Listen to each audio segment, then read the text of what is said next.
East and ahead of America, there stands in the Atlantic the last fragment of an ancient and vanished land.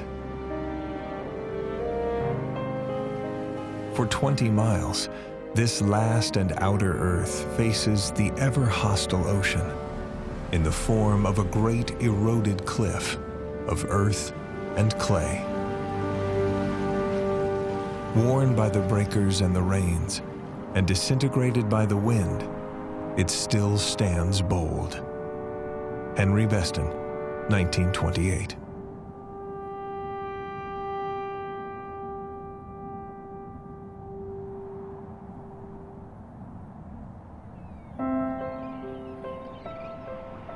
Thrust boldly into the blue, Cape Cod became a symbol of a young nation's aspiration and its close connection with the sea. Today, it continues to intrigue, inspire, and delight, drawing millions of visitors every year. Yet, the Cape of today is not the Cape of yesterday, nor of tomorrow. Cape Cod is one of the most geologically dynamic places on Earth, a constantly shifting remnant of a time when the land looked very different.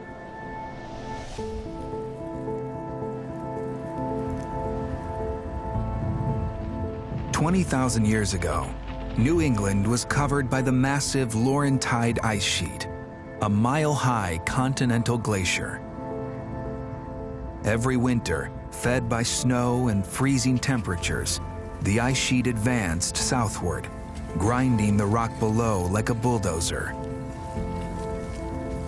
During the summer, the glacier retreated, and pulverized sediment flowed across the landscape. Over thousands of years, this constant movement of ice and meltwater created a vast outwash plain, layers of sandy material that would become known as Cape Cod.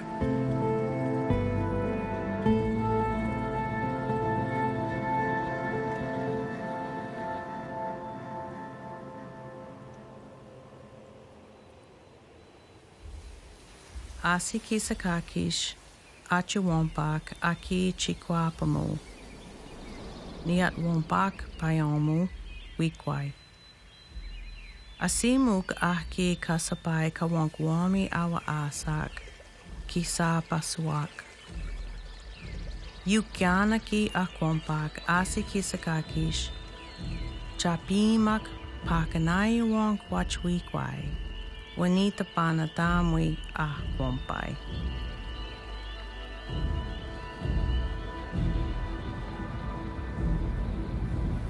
According to their traditions, the Wampanoag, first people, have lived here from the time before the ice made its final retreat northward.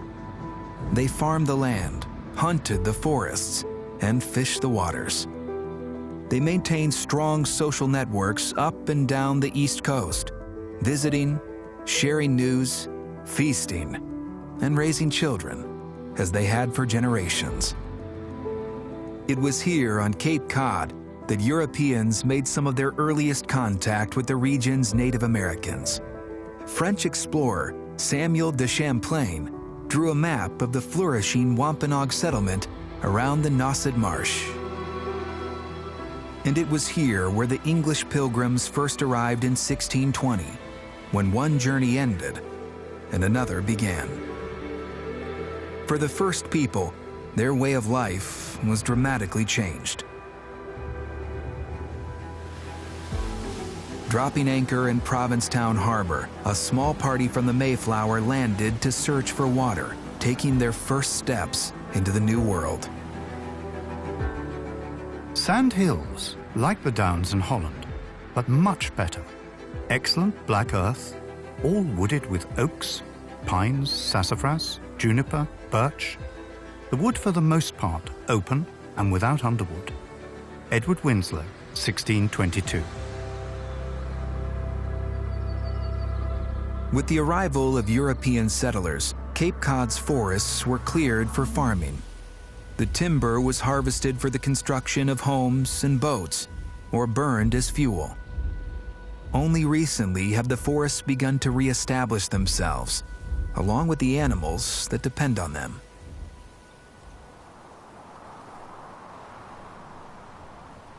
The shoreline is also a critical habitat. Cape Cod is one of the last major stretches of undeveloped beach on the East Coast, and so for threatened birds like the piping plover, who need this habitat to nest and raise their young, it represents hope for survival. Cape Cod's salt marshes are sanctuaries for marine life, with research and restoration a vital part of their future. Enriched twice a day by the flooding tides, these marshes act as sheltered nurseries for clams, oysters, crabs, and over 50 species of fish. And they buffer the land from powerful storms. In an average year, the outer beaches of Cape Cod lose 3 feet of coastline to erosion. Climate change is anticipated to bring higher sea levels and more fierce and frequent winter storms, erosion's key ingredients.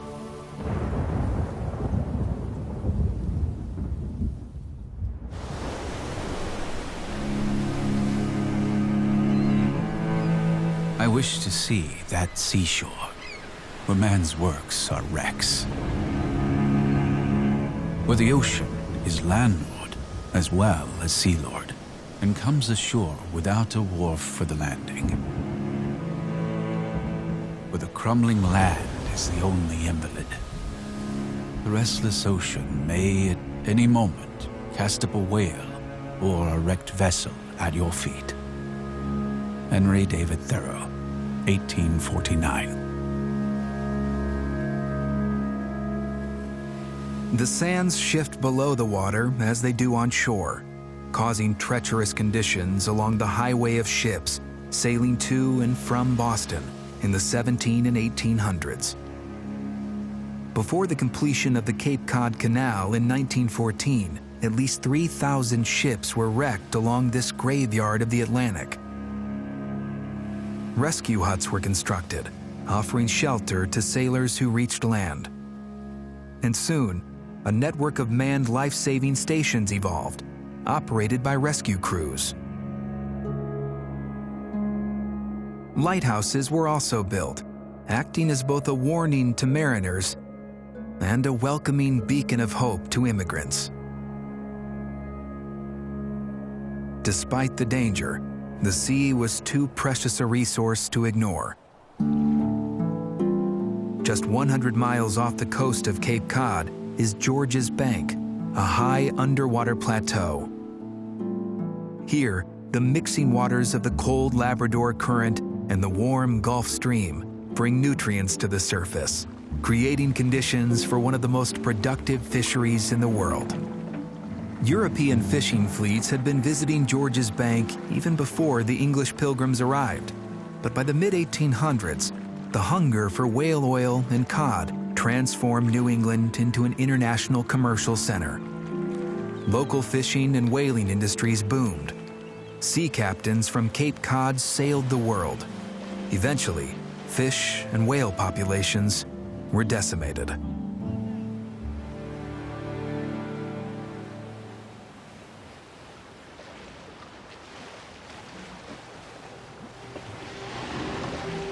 Today, there are signs of hope.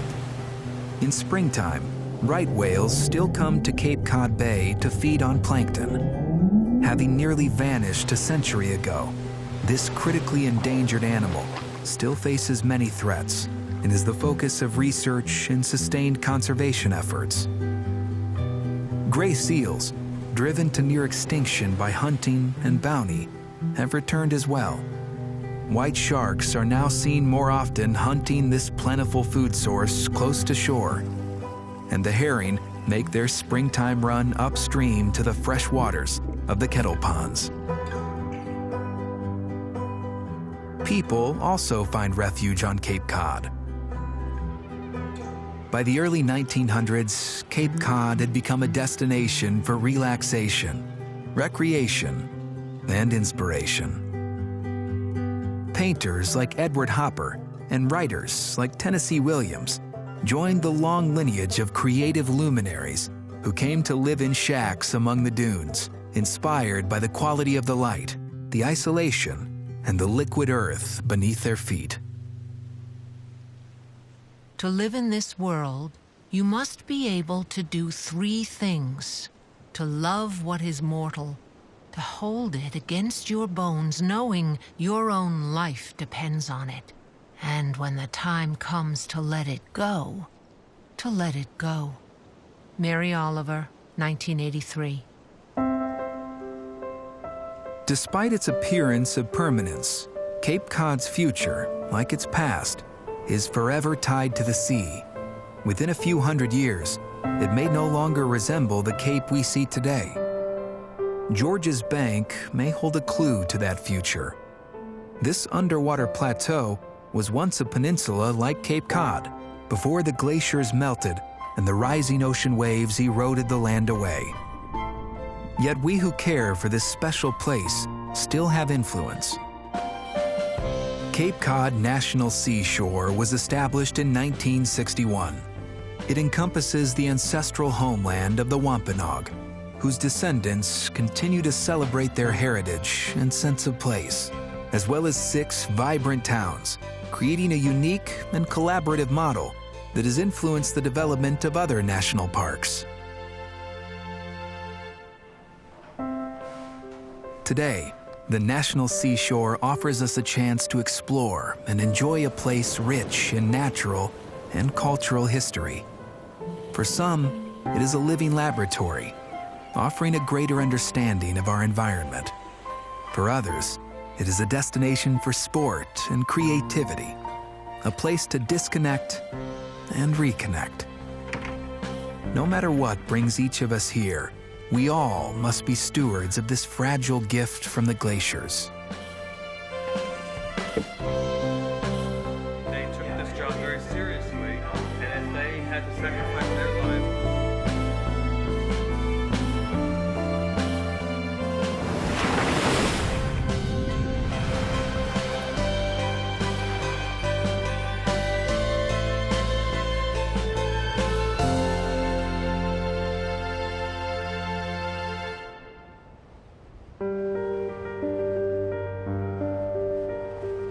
It is Cape Cod's impermanence that makes it so special.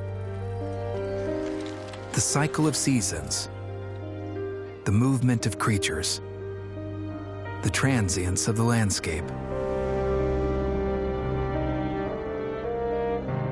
But these are also signs of resilience. This place, weathered and worn, still endures. It is ours to share and protect as long as we can.